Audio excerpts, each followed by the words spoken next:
नमस्कार, आप देख रहे हैं सोशल वायरल न्यूज से। मैं हूं आपके साथ मेघा जी। मध्य प्रदेश के इंदौर में चुनावी दौर तो खत्म हो गया, पर सियासत का हाई वोल्टेज अभी भी जारी है।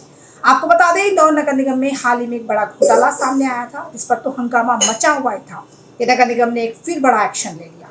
24 घंटे के अंदर उसको इस फैसले को वापस लेना पड़ा। इंदौर नगर निगम ने रिमूवल टीम, जो कि अतिक्रमण को हटाने के लिए पहुंचती है, उनके लिए सेना जैसी वर्दी सिलवानी थी और कम से कम 200 लोगों को ये वर्दी पहनाने का फैसला लिया गया था।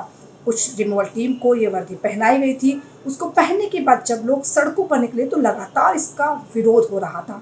सेना भी इससे नाराज थी और नाराजगी जाहिर कर रही थी। इस नाराजगी को देखते हुए नगर निगम कमिश्नर शिवम वर्मा ने भी इस फैसले को वापस लेने की बात कही।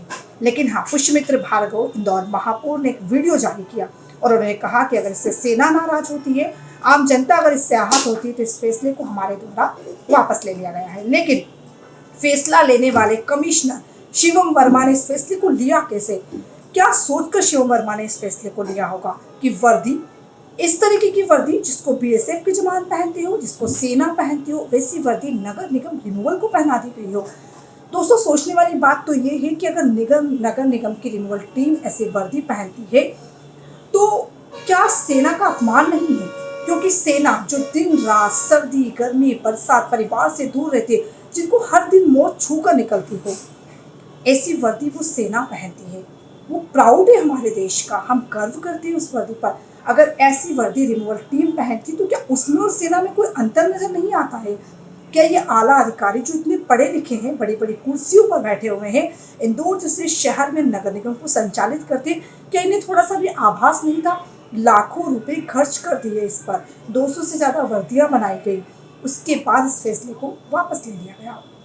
लेकिन सोचने वाली बात है कि जब इस मामले को गंभीरता से लिया गया तो इस फैसले को वापस भी ले लिया गया। कांग्रेस के भी कई बड़े नेता इस पर नाराज नजर आए, लगातार विरोध की आवाज गूंजती रही। उन्होंने तो ये तक भी कह दिया कि अगर इस फैसले को वापस नहीं लिया जाता तो राजवाड़ा पर एक बड़ा प्रदर्शन करते।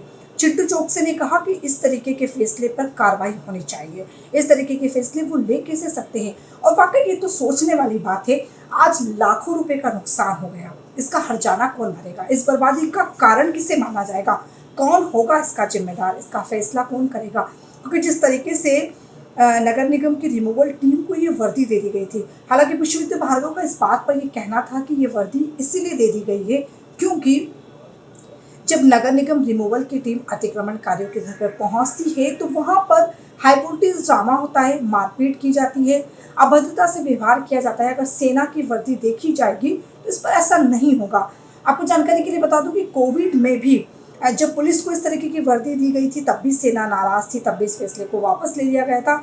एक अलग राज्यों में भी इस तरीके के कार्य किए गए थे, लेकिन इस फैसले को वापस लेना पड़ा क्योंकि आखिर सेना तो सेना होती है। सेना की वर्दी की मर्यादा होती है, उसका सम्मान होता है, उसका मान होता है। वो उस वर्दी को पहनने के बाद उस फर्ज को निभाते हैं, उस ड्यूटी को पूरा करते हैं। मौत भी कभी कभी उन्हें आ जाती है, इस वर्दी के फर्ज को वो ऐसा निभाते हैं। तो क्या रिमूवल टीम जब इस वर्दी को पहनती तो क्या वो उस तरीके के कार्य कर पाती है? तो आला अधिकारियों को सोचना चाहिए था। इसने लाखों रुपए इस वर्दी में खर्च कर दिए, फैसले को वापस लेना पड़ा। लेकिन सवाल सबसे बड़ा यही है कि आखिर जिम्मेदार कौन इस खर्च को उठाएगा? इस तरीके के काम आला अधिकारी बिना सोचे समझे कर देते हैं और इसके बाद फैसले को वापस ले लिया जाता है। तो आखिर जिम्मेदार कौन? आप हमें कमेंट में जरूर बताएं। चैनल को लाइक करें, शेयर करें और सब्सक्राइब करें। और हाँ, देखना ना भूलें सोशल वायरल न्यूज़। धन्यवाद।